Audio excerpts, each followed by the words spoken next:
Okay, so did it start actually? At least it says yes. Okay, so welcome everyone again to second day of the TalentJourney training. Today, I will give a short presentation about modern industrial IoT tools. Talk a little bit about what are the low-code, no-code tools. Then I think the best way to understand how they work is to use the IoT ticket, which is Vapaise's product, which we have been developing already over 15 years, I think almost 20. So we will use that as an example platform, take a look at some examples, and finally I have prepared a hands-on exercise where actually everyone can participate. And what I will actually do, I will immediately write into the chat. So you can right away, if you want, you can go into the My IoT Ticket webpage. And if you type the username TalentJourney and password is almost as hard to guess, TalentJourney 123. At least for now, I will keep the login open, so it's possible to go right away there and have a look at our environment. You will be seeing what I have here. I have this kind of a mobile tracker which is getting or sending data to the system. I will tell more about that later on. But first, if we dive into the presentation then, and if we look at let's say a lifetime of or life cycle, let's say life cycle is a better word, so a life cycle of a software project. So it always kind of starts from the innovation part here. So starts from the idea or need for something, some product or some tool or something that is needed to help producing or manufacturing or following or well, whatever purpose. Well, just development. One Yes. second. Are you supposed to share your screen or? Yes, I am. We don't see it. Okay. So, yes. I'm sorry. It's okay. Screen sharing is missing. Now. So here is basically a life cycle of a software project. Starts from the innovation, and then basically there is a, let's say, a long track of implementation, testing, setting up the development environment, setting up the infrastructure, and so on. And this, of course, it can be helped with the CI, CQ, constant integration, quality assurance, and so on. And finally then comes the end users. So once the product, it goes into the operation and they start using it. And once you get feedback, basically then there will be probably a need for more features, change requests, and so on. And once again you go into the innovation phase where you develop those and so on. So it's basically a constant development process. But it's quite evident that this implementation phase and testing phase, and this is very tedious tasks actually. And if you think about the modern communication systems, modern cloud environments, and so they are getting more and more complicated. And it's evident that these are very expensive parts or very expensive parts of the life cycle in the software project. And sometimes it's possible to cut corners. So that's actually where the low code and no code tools they step into, and a low code no code environments they are platforms, tools that allow creating applications using graphical user interfaces and configuration instead of the traditional computer programming. So those who are implementing applications, they don't need to write code anymore. They simply use the platform and they can really fast create production ready applications, even in minutes. And that actually also, of course, you can avoid the tedious implementation and development phase. So you can focus on business needs. So you can focus on testing your ideas and testing your needs very fast, and then you can reiterate it if you need. So you can decrease the time to market very much. You can achieve really production ready applications in minutes and go into the production very fast. And this is really good, not only for the startup companies but also for bigger companies as well. And it also changes that who is making the applications. So you can really turn your business specialists into application developers. So almost anyone can make an IoT application using this kind of tools. And you cut costs, you achieve faster time to market, and you can change the way who makes the applications. Those who know what the application should do, they are able to create the application. So that's really good thing. And today, we will dive deep into the IoT ticket. IoT ticket is Vapaise's low-code, no-code platform for making IoT applications. So I think I had yesterday a short introduction to this, but basically IoT ticket offers everything that you need to connect your sensors or devices to the cloud. Everything that is needed to manage the data, everything that is needed for visualizing the data. So you have a data acquisition, you have visualization, you have data management, you have user management, you have everything. And this is basically a plug and play environment.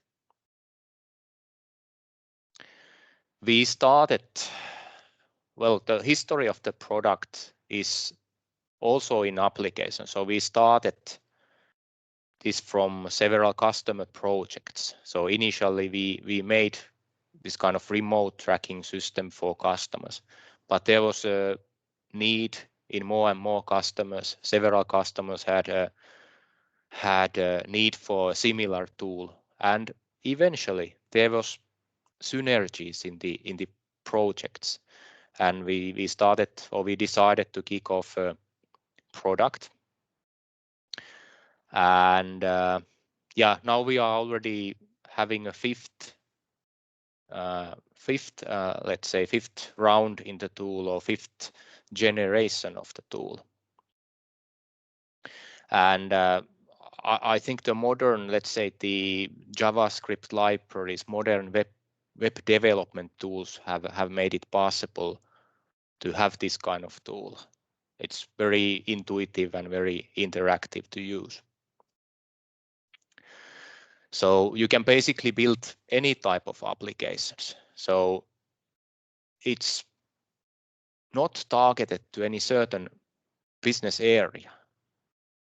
We could serve customers from smart environment, from smart energy.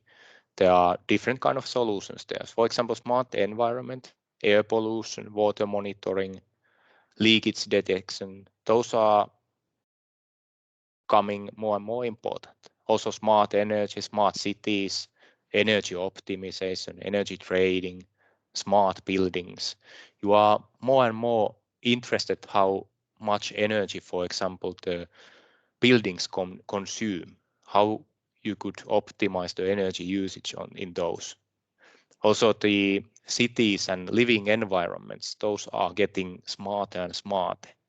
You need constantly information from the living environment, like where are the parking lots, is there free parking places, where could you charge your car, how much does it cost, and so on. You also need to be aware and get a lot of information, and IoT is giving answers to this.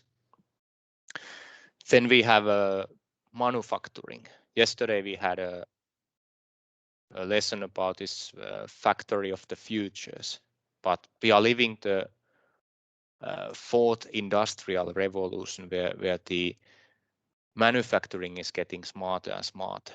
We have digital twins. We model the processes that we have in the manufacturing. So we are able to create digital models of complex processes and optimize those processes using those digital twins. We have own equipment efficiency and that kind of monitoring, employee safety, for example. Then one big area is, of course, the logistics. For example, fleet tracking, location tracking, geofencing, applications that those offer.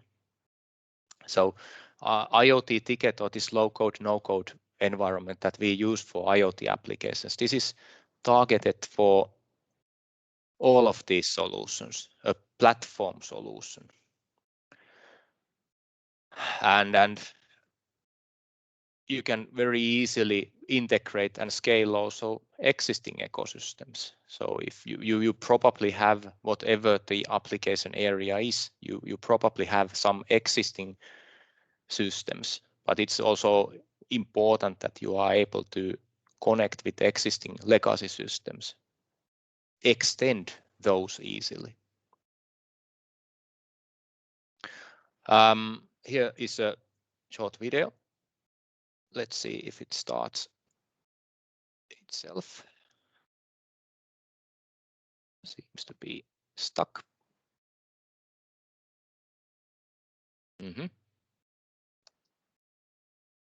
Okay, so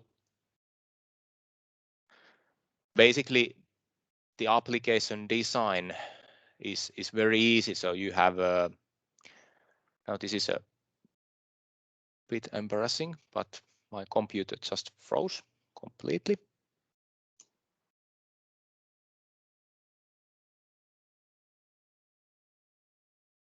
Let's see. So basically there is a dashboard environment where you can design your dashboards, for example, how to interact with the data and so you can use drag and drop, plug and play tools to create a dashboard where you visualize your data, for example. And quite often there's a term called what you see is what you get. So this is exactly that kind of platform. So you design the dashboard and then just save and publish. And after that, you are online. It's production ready after that. Let's try to debug this now. I'm sorry, guys, but I think I need to open it again.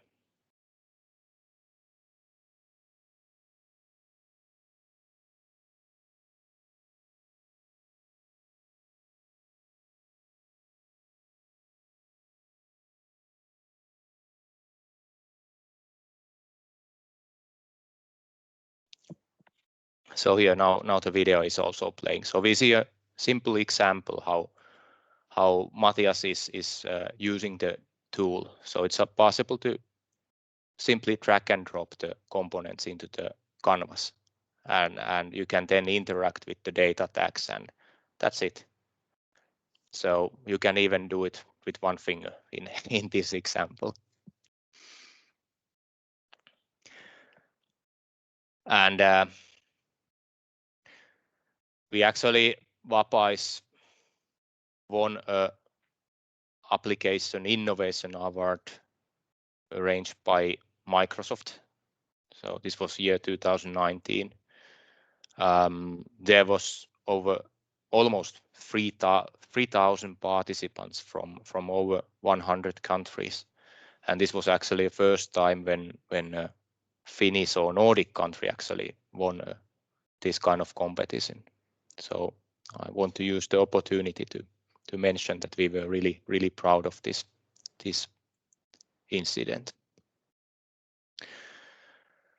By the way, exactly as yesterday, if you have questions, please just interrupt me and shoot.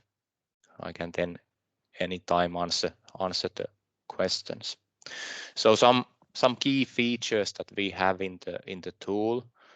So it's basically a complete end-to-end industrial IoT platform, and basically allows attaching the devices, and then after you have your devices connected, then you should be able to do everything needed in this single platform. It's web-based, so uses completely web-based applications. You can use it in Chrome, Edge, your favorite browser. Includes mobile applications. Those, of course, moving devices or mobile devices, they are everywhere today. Includes reports, monitoring, control logic, alarms and events. So you have to be able to interact with different kind of events in the data, and this kind of data driven design is getting more and more popular. So basically your data is driving events that then cause some interaction. So that has to be supported in any of these kind of platforms. White labeling support, so you can customize it according to your customer. So it doesn't need to feel and look like IoT ticket. It's then white labeled to someone else's, look like someone else's product.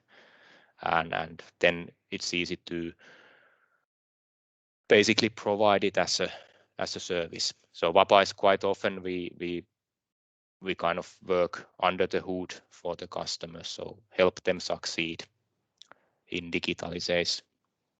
It has the enterprise management, so of course has to be able to work with the assets and devices and create hierarchies and different kind of users and user profiles.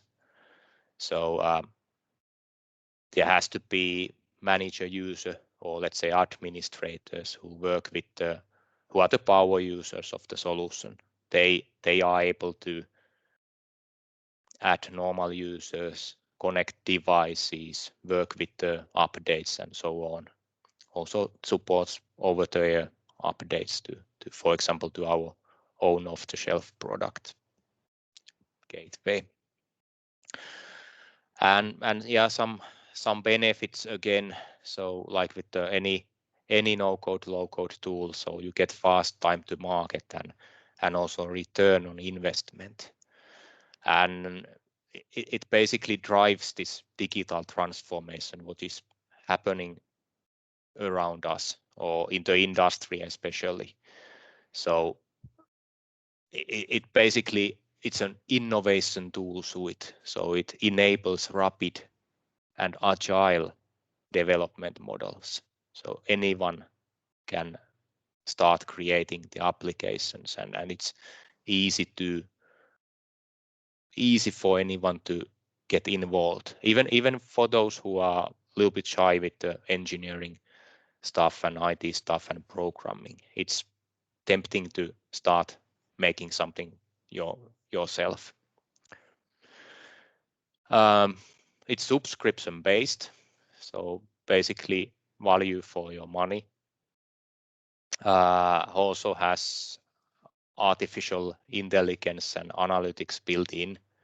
So it's basically easy to build in any post-processing for data, for example, supports building digital twins, and has the Microsoft ecosystem, for example, and device manufacturer ecosystem.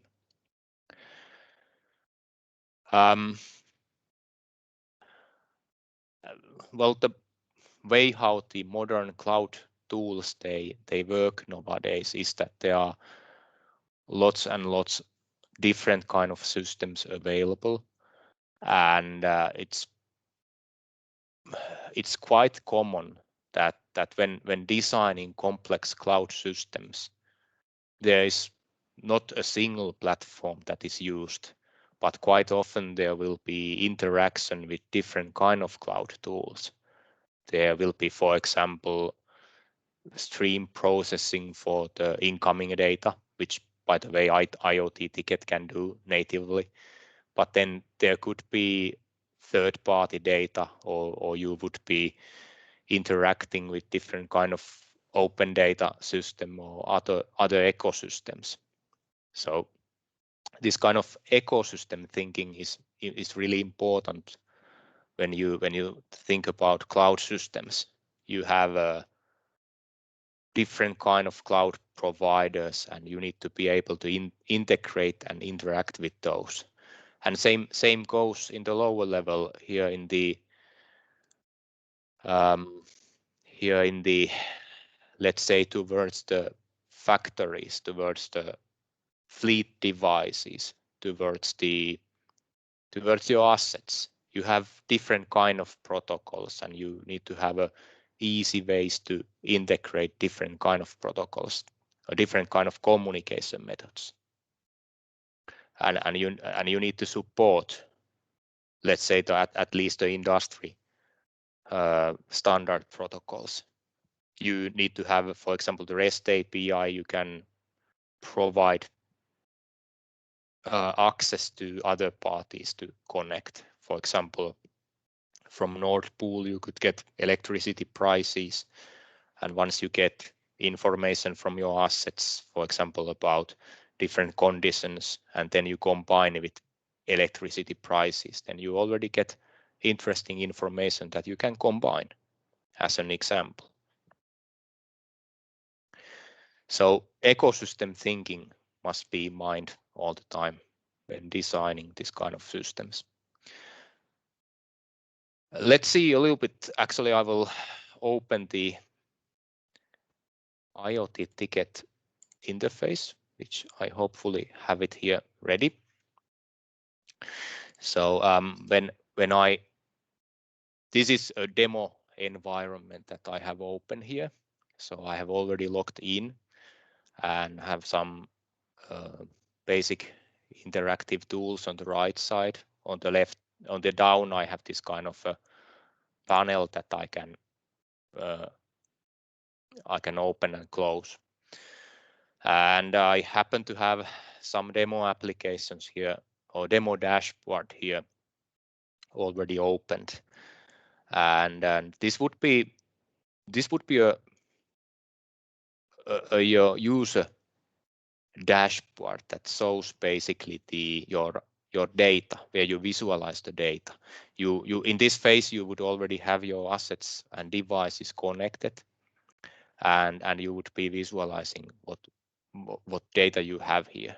So for interacting with the user, you would have a different kind of plug and play tools. You would have let's say charts, real-time charts, historical charts. You would have for example, this kind of coaches are really nice way of presenting real-time data. You could have a map, you could have a 3D pictures visualizing, for example. You could have, for example, the building, let's say the heat flow visualized here if you have sensors everywhere in the building. You could have your factory processes visualized. You could have different kind of statistical information like a calendar where you visualize when everything where interesting events are visualized. Like for example, you see red here, there was some error in the system. Let's take a little bit tour around what we have here. There's another slideshow. You could have even interactive models, like a model of a truck here. You could visualize different things there. Again, different kind of status information here, and you could have 3D models. Let's see, I should have an excavator here visualized. So now we are very close already of a digital twin. So you could even visualize like events and real-time data here. So we stop the rotation for a moment. So basically you could have a different sensor values visualized here. You could have, if you have problems, you could highlight things into the same picture and so. And it's actually it's a joy to see what the modern like JavaScript and web tools they can offer, for example, for 3D visualization. Let's see what else we could have. Energy laboratory, which is one of our buildings here in Vaasa University cluster. We have there actually we are monitoring the building efficiency in our premises there. So we have, for example, our VRM gateway device, which is connected into using the Modbus protocol. It's connected to the Schneider's building automation system. And then gateway device is then sending the data into the IoT ticket, and here in the IoT ticket we then visualize. And we can then, for example, compute things like cost of energy per day and energy consumption per square meter or energy consumption per day. You could have okay, this is just another dashboard of the costs. Let's see what we have here more. We could have a water costs. I'm looking at the maps that we should have here. You could quite easily create a map of your office space with real-time information. What are the sensor figures everywhere? There seems to be the temperatures available from this room.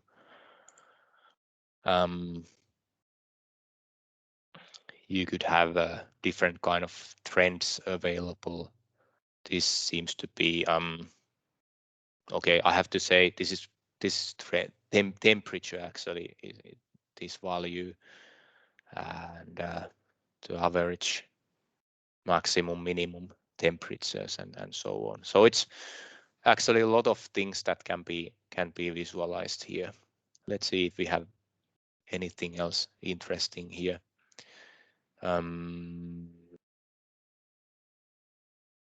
Well, let's not take that one. Smart building monitoring. Let's see this one. Here is another example where you visualize things. You could have a status information. So quite often you create this kind of a landing page which provides information from many pages. Seems like not everything is online here because we got a notice of offline warning notices there. Okay, so just to give you an idea that what is possible.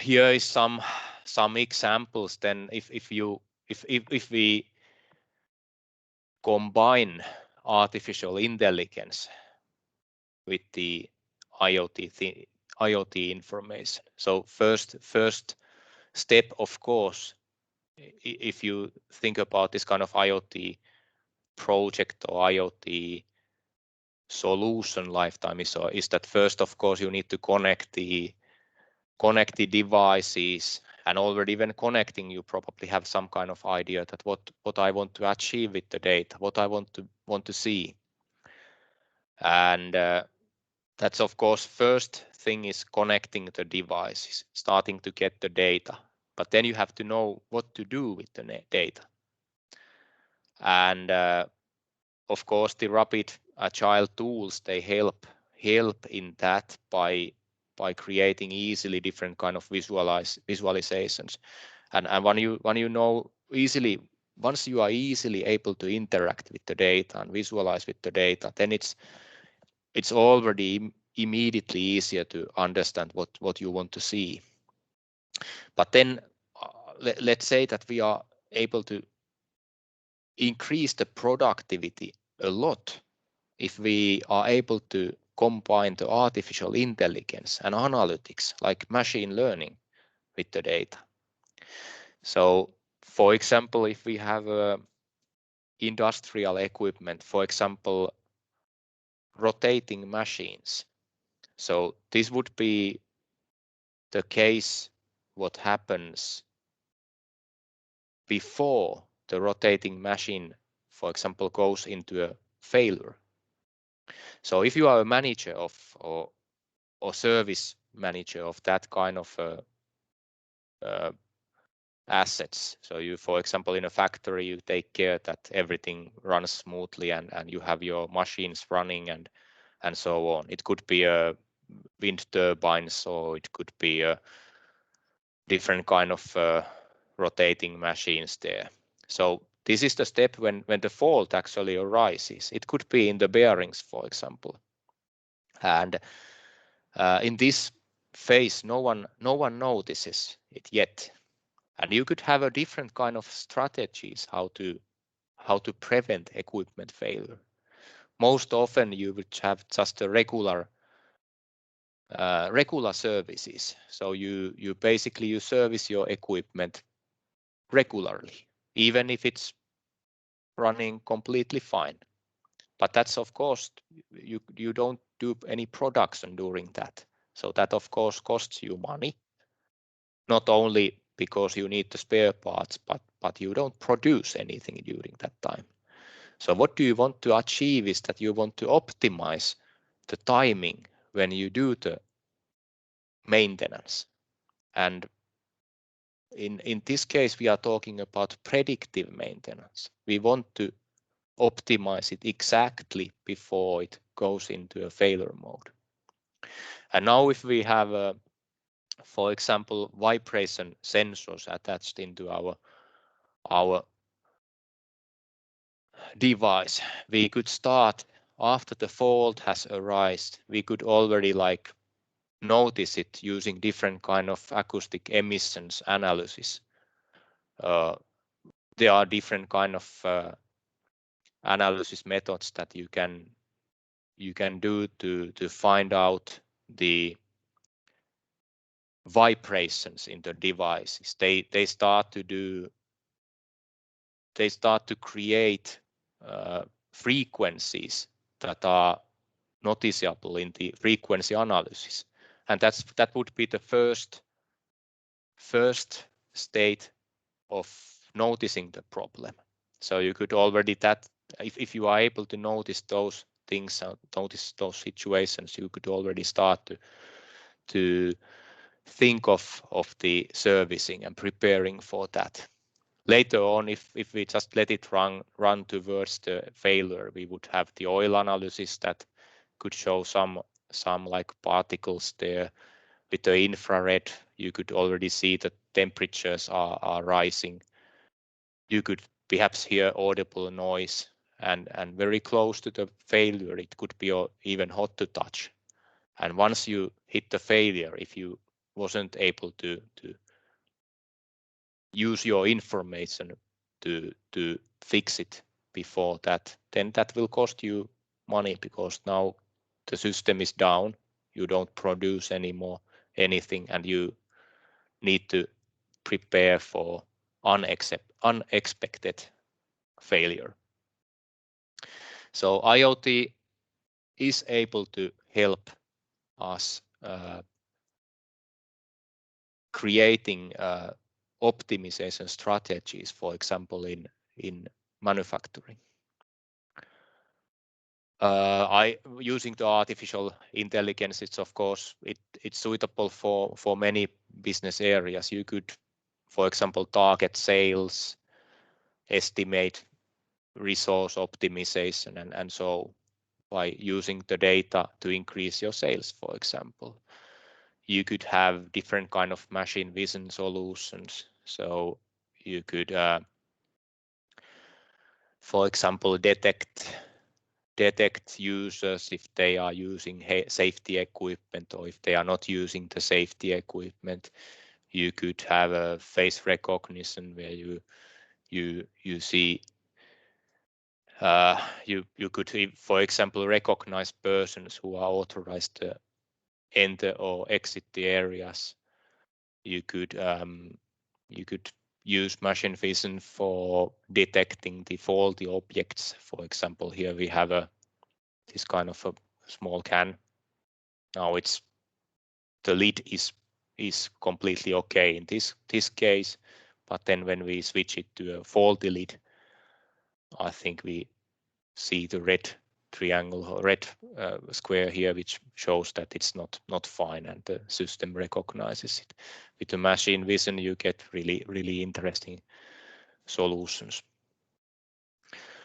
For example, in the smart city, with using the IoT, you could create different kind of services like reacting to emergency situations, road usage, counting people, loitering detection, intruder detection, that kind of things using the IoT. You could gather different kind of statistics, charging point statuses, usage statistics, normal fleet asset management, and so on, and even interact with the open data and third-party systems.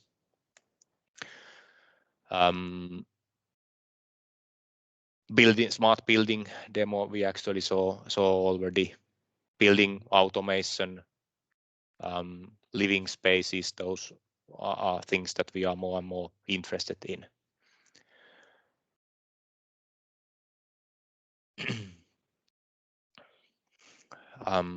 Yeah, using the different kind of analytics tools, we are, for example, able to follow people flow, where they are positioned and how they are positioned.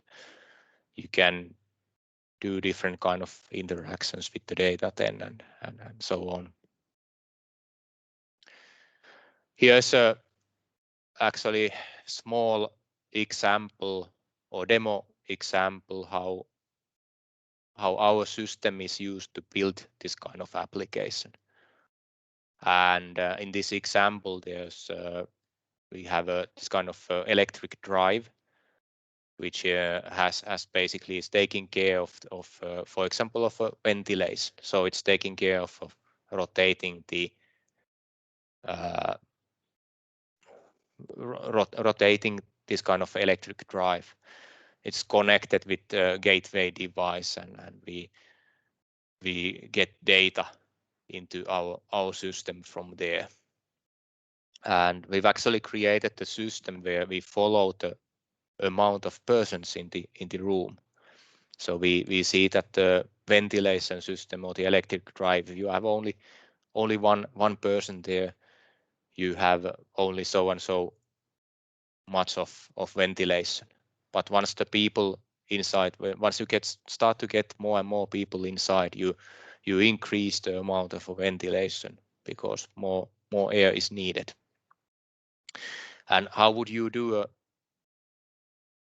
system that enables and for the IoT ticket, we could then visualize the systems that by automatically detecting using the camera technology how many people there are inside, and then this information is sent into our system. You have the fan speeds from the drive, you have the person count, you have amount of persons, temperature of the room, and so on.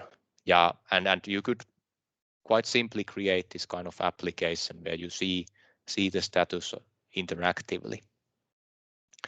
And here is actually a demonstration how IoT ticket low-code, no-code tools could be used for creating this kind of application. So you log in into the system. I think it's the same demo environment I showed today. You create the dashboard, and then you basically drag and drop the objects into the dashboard. Those things that you want to see, you connect the different kind of widgets here, put the labels where they should be, and then you connect those with the data tags.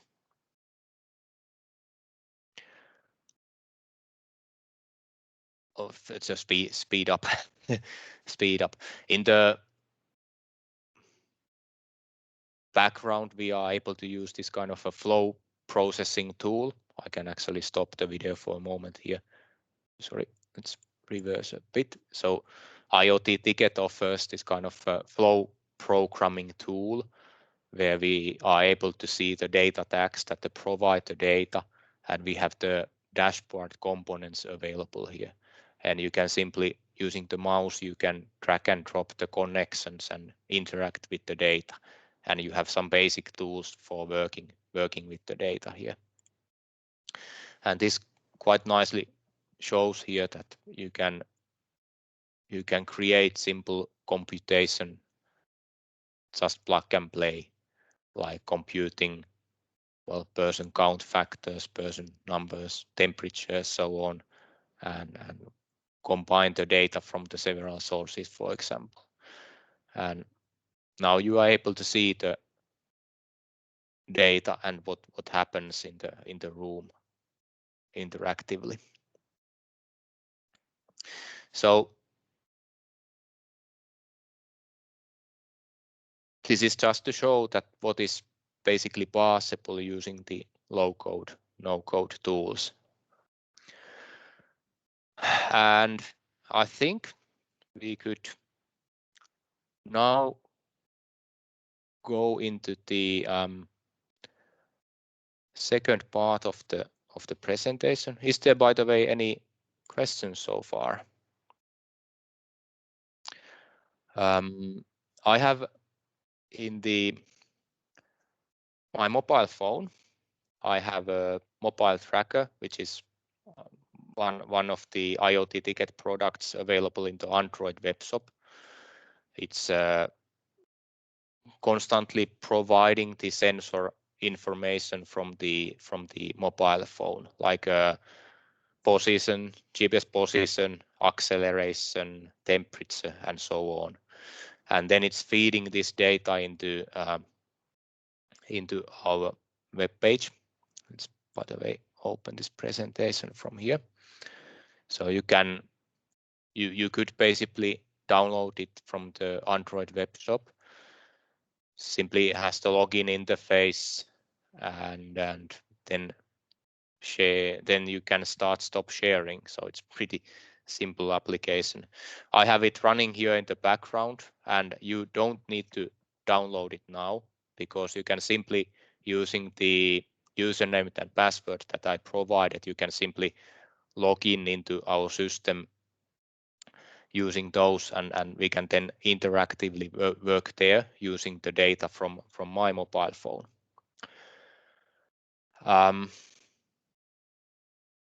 So basically now everyone, you could actually log into the myiotticket.com. So the link is in the Teams notes, and hopefully everyone has some web page browser, and I can actually do the same here. So once you, by the way, let's log out this, and I can log in using my environment. So once you log in, you should see this kind of welcoming screen. And on the right side, you should see the, well, this is not important. There's some shortcuts to things you might want to do when working in the environment. Down you have this tab where you can open the tools. There are basically, you will see in the resource browser here in the left, you would see the my enterprise. So there's a hierarchy for collecting things in the system. So under enterprises, there are different kind of either you have sub enterprises or then you have devices. And now I happen to have some more devices here, but if you logged into the system, you would see the mobile phone. And I already created a short example here, which basically shows the data. So if I turn my phone a little bit, you should see the data flow changing. So we see the acceleration values changing here. And I think we could do something similar now in this exercise.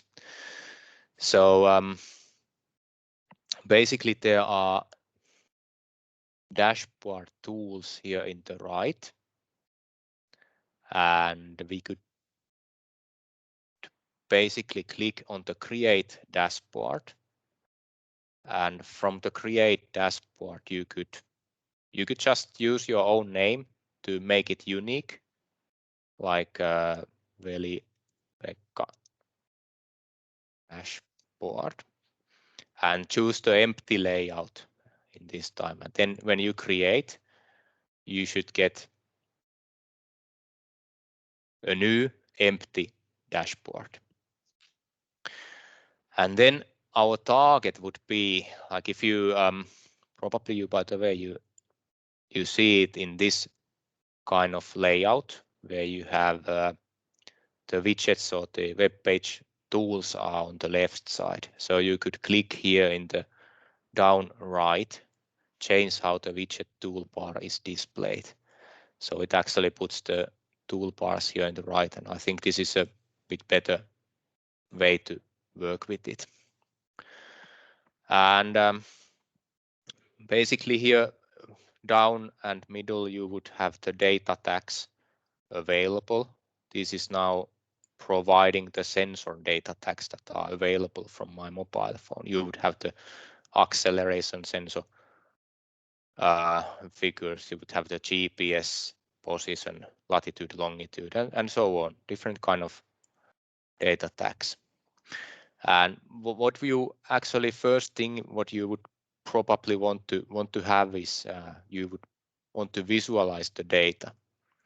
So from the data visualization, you get something like a chart. And chart is simply a real-time chart where you get the data in and it visualizes the data. So now we have the chart in the dashboard, but there is of course no data yet. So now if you click on the data tags, you get the different data tags, and you can just simply choose the acceleration, for example, the acceleration X, and you drag and drop into series 1. Okay, node created the connection, and then you start getting data into your system. Could you please try to do this one to get something visible here?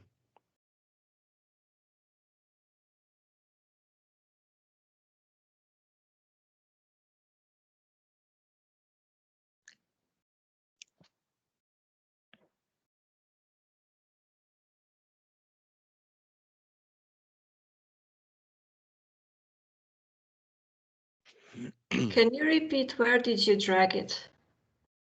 Okay, so if your layout looks like this, so if you have the widgets on the left, you would have the data tags here in the lower left corner. And if you click that, you get the data tags, and you can just simply click on the data tag and then drag and drop. If you press this layout change here, then you would have a bit different layout. You would have the data tags here, and now you can choose the acceleration and put it here in the series.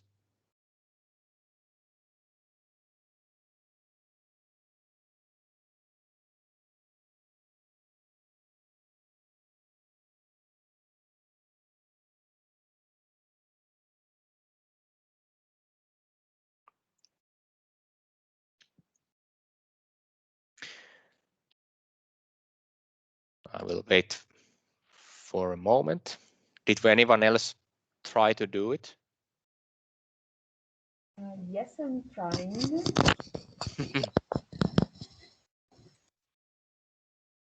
I'm trying to.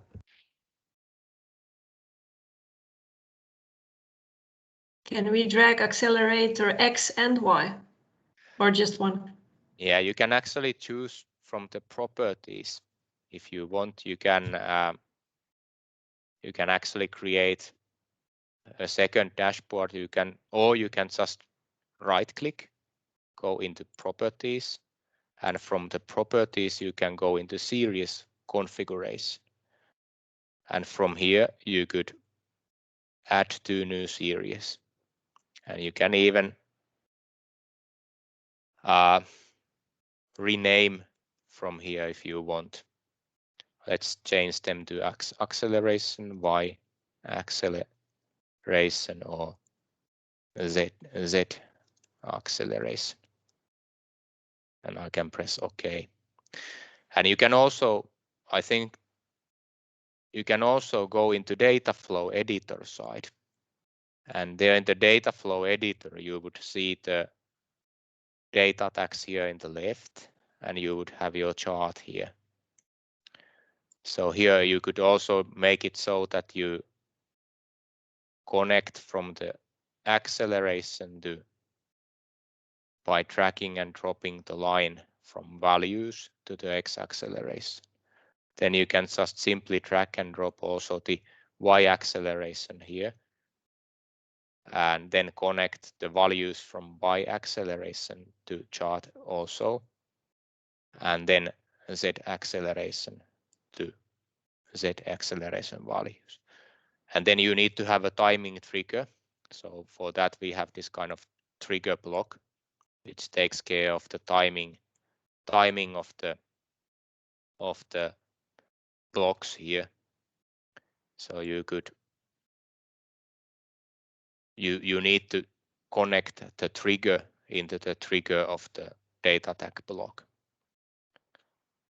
And this way you could put all into the same chart. And let's see how it looks like.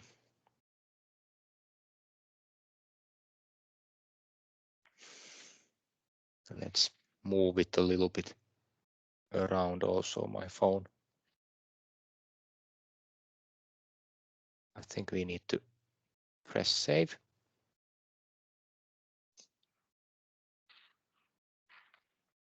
And let's also put the close. I think we have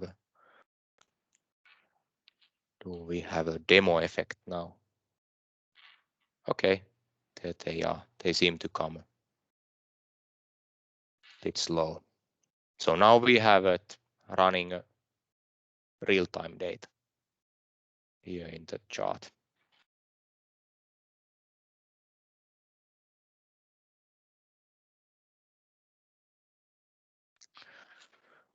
Okay, did everyone manage to create a working chart to get some data in the chart?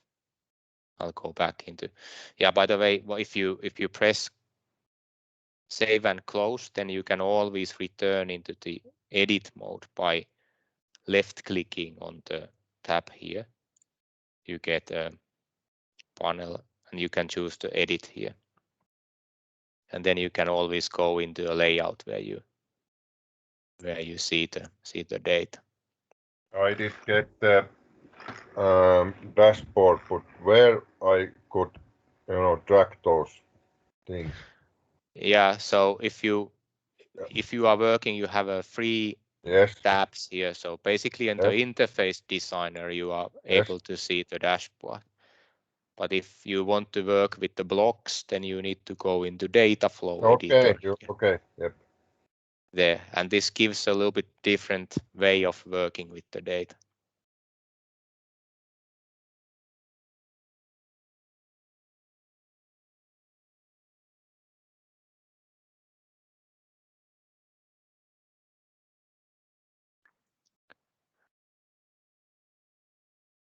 Same time, I will change a little bit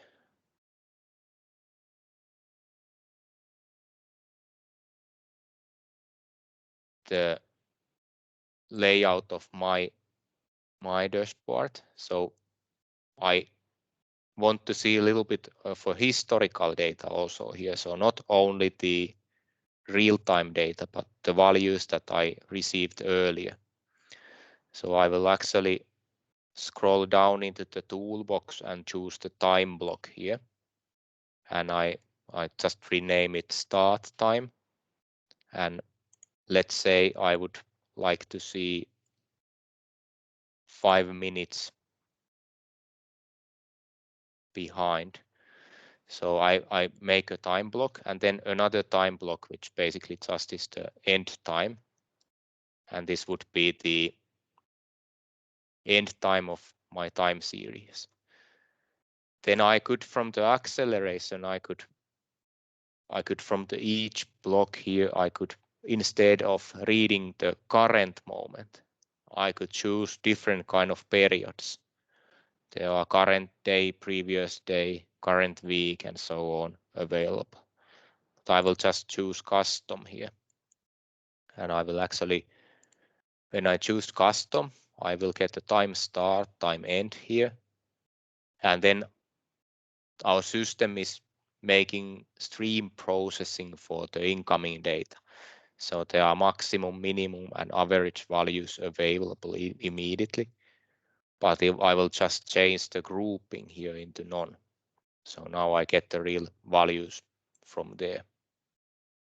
So I will do this same for this, just to demonstrate it a little bit. And remove the grouping. By the way, if you drag and drop the blocks on top of each other, then it automatically makes the layout look cool or clean, not necessary. Okay, so now I would have all the blocks. They are providing the custom start, custom end, and then I could put the values again here, drag and drop the values into the chart, and then I want to get the start times. So I put the start time block into start time and end block into end block. And then I think I need to also update the start time, end time somehow. So if I want to move everything here, I can, by the way, I can just select multiple items using the left arrow or left mouse button.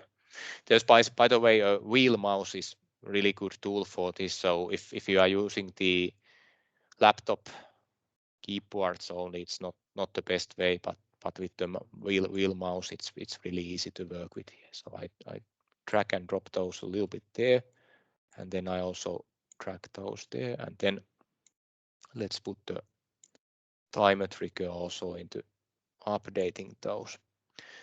So I think I will have now also 5 minutes history available here. Let's see. Looks promising. Let's turn the mobile phone a little bit and see what happens.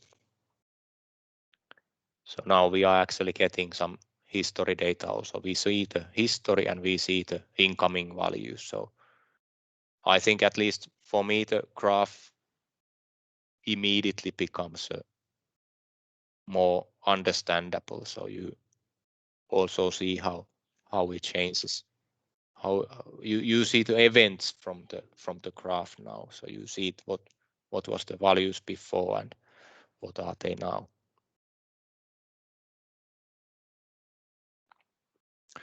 Okay.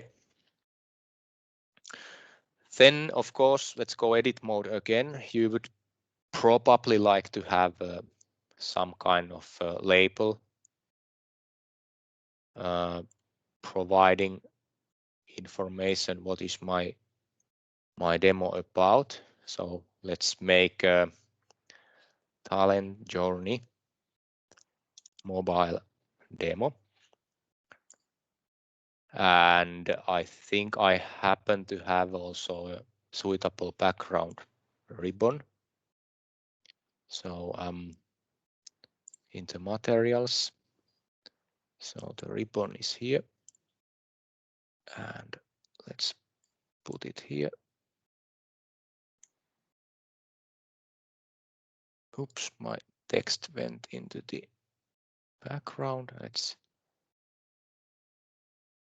change the color to white, for example.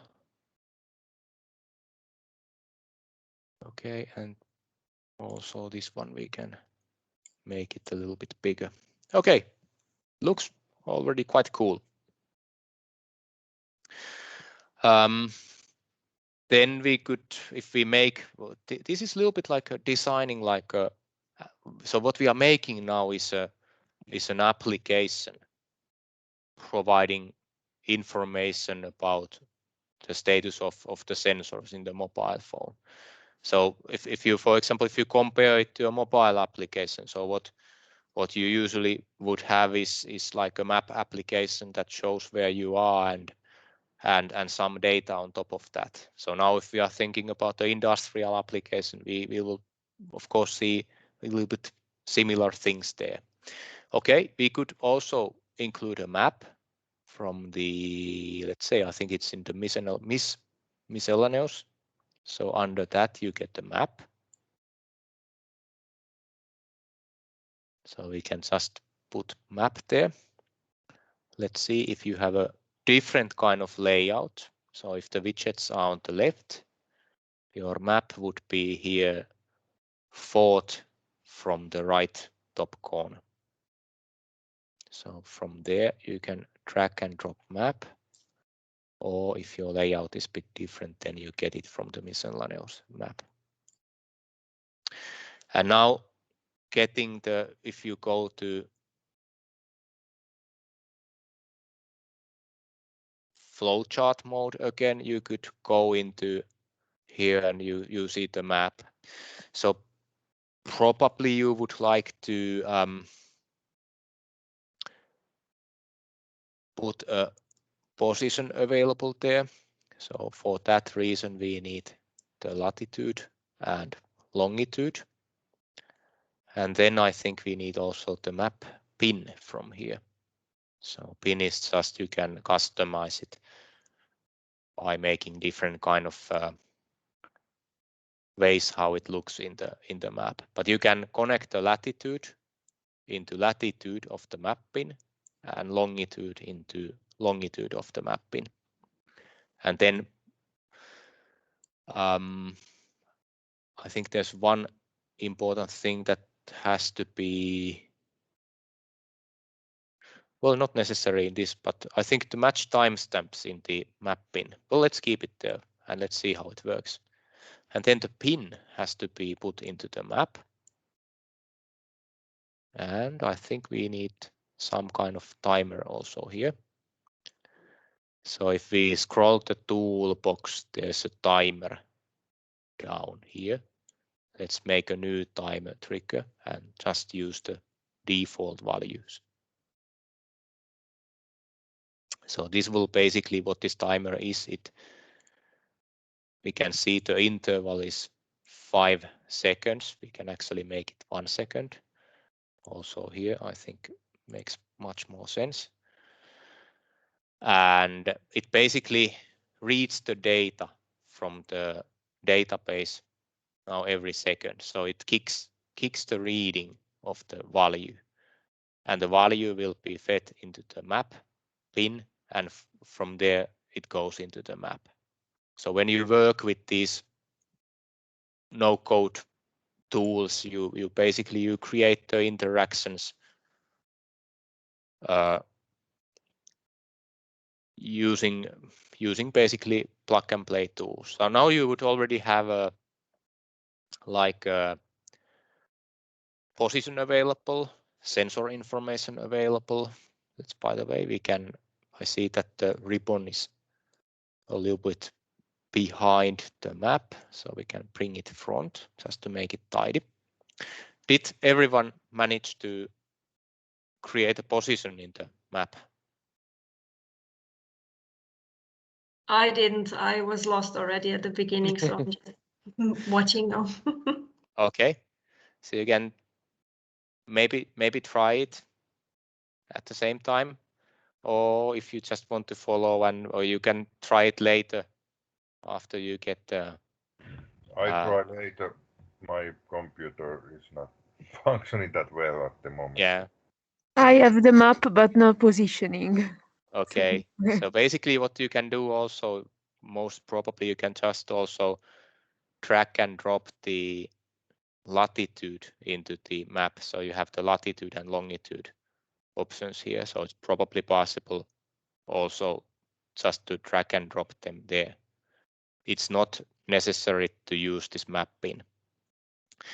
But yeah, but this is just to give basically an idea that how this kind of tools work. And yeah, we could still make it a little bit more interesting by putting some gauges here. We could have a label, which is let's put again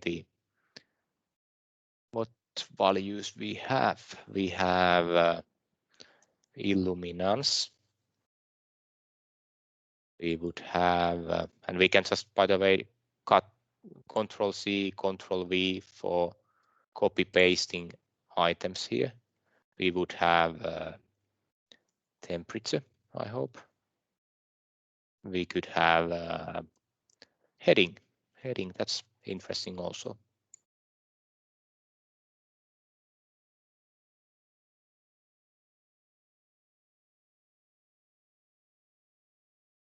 Okay. And yeah, let's make them align left and also align left. And then I think we want some data there, so I will just use the data tags editor. Illuminance. Okay, let's put it in the value. Then temperature. I somehow feel I don't have temperature here.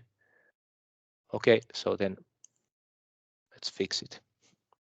Proximity is much better.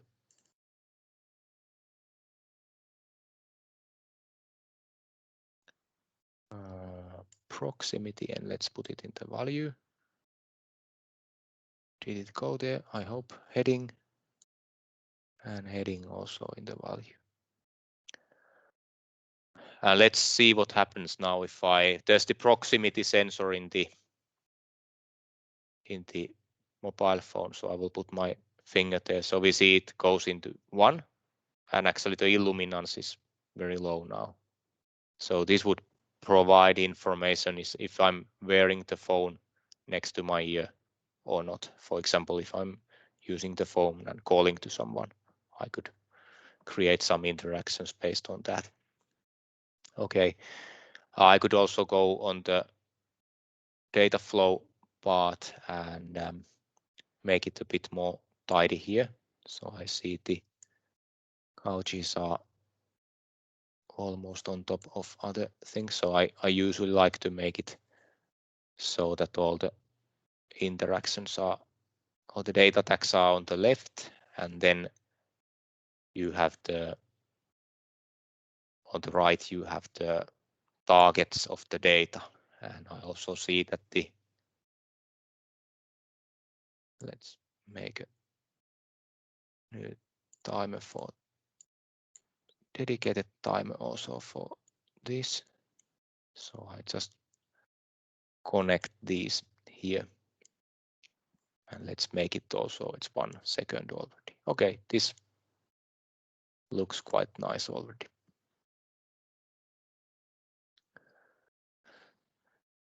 Okay, so we've used some maybe 30 minutes now for creating this kind of dashboard. I was, of course, aware of what I'm going to do and so, but now we could just publish this to our customer and provide it as a our first demonstrator for visualizing the data from our mobile sensors. So if we compare this to that, if how much time would you think that this would have taken if we used like a IT project for this? If we made a project to create this kind of application. So first there would be collecting requirements, then selecting the tools, and then after selecting the tools, creating the first application by programming. So that would have taken huge time compared to our 30 minutes of using the low code, no code tools. So in this course, I just want to provide ideas that what are the capabilities and possibilities of this kind of tools. And at some points, this kind of, there's of course a right place and right time also for the traditional programming environments, but sometimes you can do things really fast with this kind of tools, and the no code, low code environments, they are getting more and more popular also. So it a little bit depends on what you want to achieve and how. But for example, IoT ticket is one example of such tools where you can really create production level application fast and interact with the data easily, and you can really create business value by cutting corners, by removing the need for the IT project. So it's also an example of a software as a service or platform as a service application. So when basically designing this or planning this kind of project, you need to take into account that which one is easier and cheaper if you compare the lifetime costs of this kind of system. Is it cheaper to hire the IT personnel to program the system and create a custom system, or is it cheaper and offers more possibilities if you pay for the subscription of this kind of tool and use that for kickstarting your project and creating it in agile way. So a lot of things can be done using this kind of tools. We could actually, if we go back here in the let's say in the dashboards, it's also possible to create reports. Similarly, I happen to create a ready-made report here. So reports are something that you would expect to deliver to your customers. Okay, I closed it accidentally. for example, daily or weekly, or maybe driving by some data, or maybe some event would create delivery of the report. For example, some event in the data triggers a report that customer can read then. But here you can actually, we have a report editor that you can use for creating the reports exactly similarly as you create the dashboard. Let's actually make a new report. Just create a report. Let's make it demo report. Create. So here also we have the empty layout. So probably we would like to have some kind of title. So I think image will do fine. I happen to have exactly a really good report background here. So I can use that one. Just make it a bit bigger. So that would be nice background for our report. Then some label. Let's make it first white. TalentJourney report.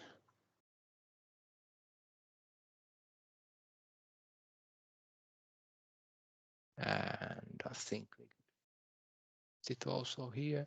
Make it mobile demo, for example. Let's make it a bit smaller. I think that will do. So a bit smaller. So this would be the first page of the report. I think could be nice to have, for example, time of the report when it was triggered. I think the input label would be correct for that. And let's just make it white also. And then we would have exactly the same, let's make it time, by the way, here. Time stamp would be a good name for that. And maybe it has some default value. I seem to not be able to change now. Okay, then timestamp and image that I have here now only. Then I could make a new page. Report editor and add page. Then I would be interested, for example, about the, let's make a label. Let's say the X acceleration, and then the data here. And let's put again where are my data tags? They are here. Let's put the X acceleration here. And now I think we could make it so that we put not current moment, but we could put current day here. And maybe no grouping. So here is the acceleration from current. Well, it looks a bit funny. Current day read unload trigger. I think we could put something like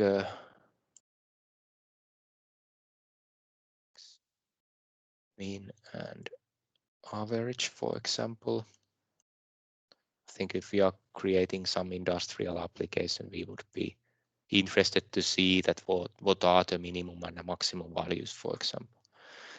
And now we get the daily data here, and we could add other data, of course, there, but maybe it's fine to have it that way. And we could just save it there. Of course, if we are making a customer report, we would make it much more much more the look and feel much more, let's say, productized. But now we will just stick to the demo report, and probably when working with the customer level stuff, you would have to have your user interface designers involved in the project and create it look really nice and create pictures for the purpose and so on. And then now I think in the mobile demo, we could now, if we would like to trigger the report, we could do it from the Flow programming tools actually. So we could go into Flow programming editor, and let's, by the way, remove those. I seem to have it ready-made here. So what I would like to do is I would like to trigger the report if I have something interesting happening in the data. For example, your sensor in the industrial machine, maybe it notices some vibrations which exceed some level, and you want to trigger a center report to your service personnel. Okay, it's time to do a more detailed analysis of what is the state of my machines. So you would trigger automatically the report from here. And I could choose the report block here. The first option to customize the time zone settings and so on. I could just select the report, have the mobile report, or just this demo report that we made just recently. Then I could choose the email addresses. I can just choose my own here, and then put OK here. Or I could choose someone who has no account here, so probably I would have a service help at customer.com, for example, and I just add it here for sending it to someone who knows what to do with the machinery. Then I could choose the, now actually I think I need the momentarily values, so I would take all the accelerations, for example. So these are the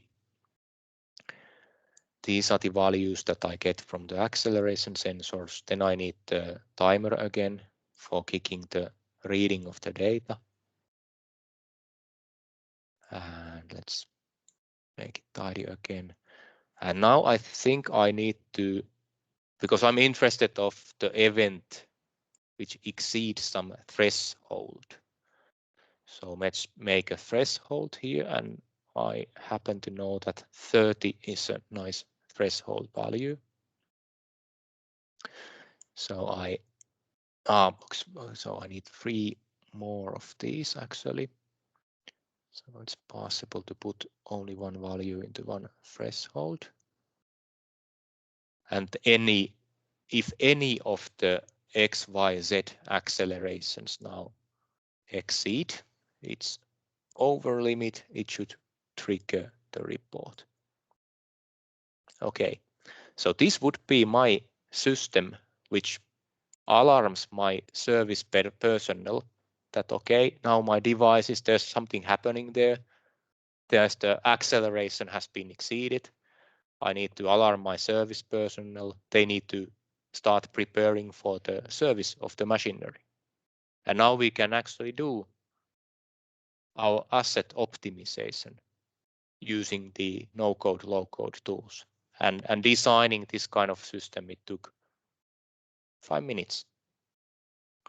So now if I save it, okay, I have different, I have some templates created here, so I have my save interactivity is a bit different than you had, but I just put confirm here and so save it, and then press close. And now if I'm correct, I think if I could just take my mobile phone, and if I shake it very hard, I should get really big acceleration. and I would expect my report to be in the email. Not opening the email now, but this would then be how my report then looks, that what is delivered to the customer. So I would have a nice TalentJourney report providing information. So now it actually fills in the data. That was the daily averages of the accelerations, and I get the information in my report, and I'm able to get first-hand information from my machinery or from my assets that what is happening there. And this is how you create event-based actions in using this kind of tools. Okay.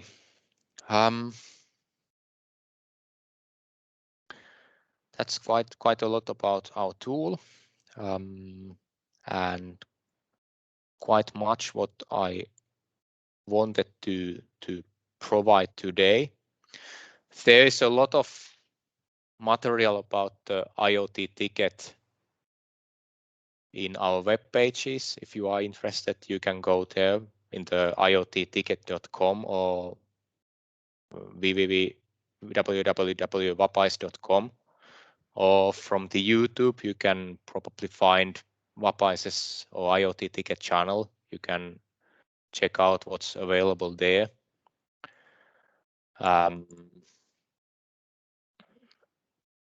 What else?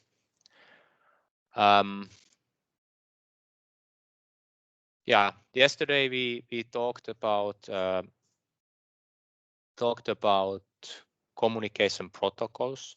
Those are really important when you think how to connect your devices. Today was more on the low-code, no-code tools and how to cut corners when creating your projects or cloud projects, IoT projects, how to speed up your IoT projects, to give some ideas what kind of tools are available and how to make things fast.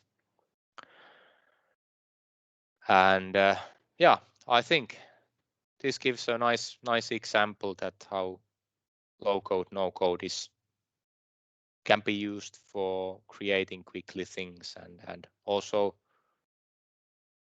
give some ideas for the ecosystem thinking and for the agile methods that can be used in the IoT development. And this is quite much that I wanted to show you guys today. Any questions? Open discussion.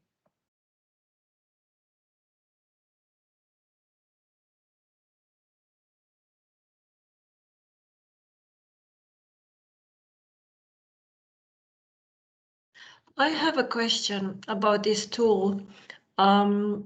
Maybe I didn't catch it if you mentioned that earlier, but is it does it cost to use it, or is there some part of it that is freely available?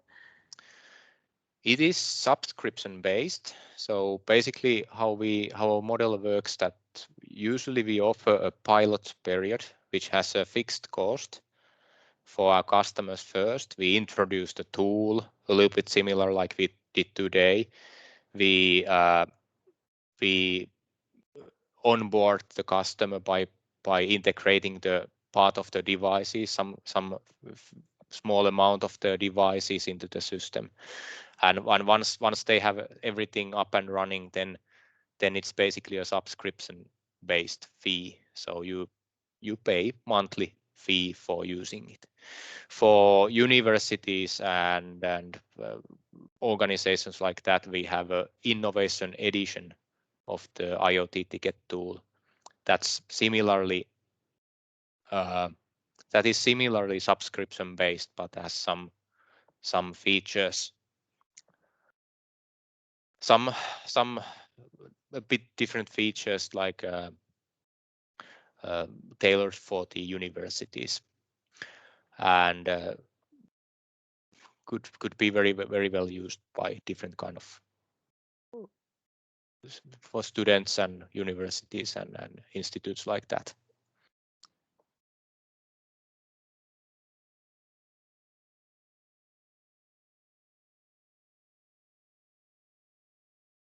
Anything else? I'm really happy to answer any questions, or if there's discussion or comments, please just shoot.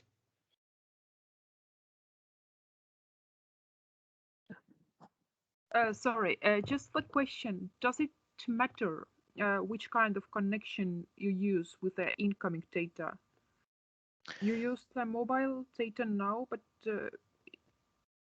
does it support any kind of connections?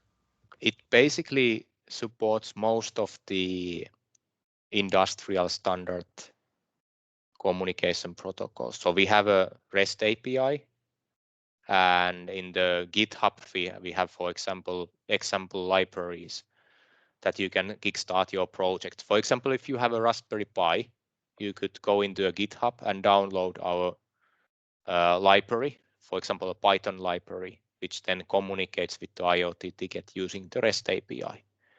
But there's also, for example, the MQTT support is available, or with a small gateway program, OPC, OPC UA, Modbus, and so on. But most often REST API is the way for communicating with this kind of cloud tools. So we provide that, and MQTT also. I think the mobile client also uses the REST interface for sending the data.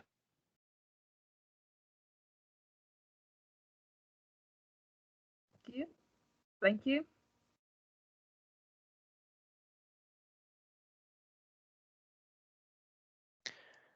Okay, if nothing else, I will stop the recording and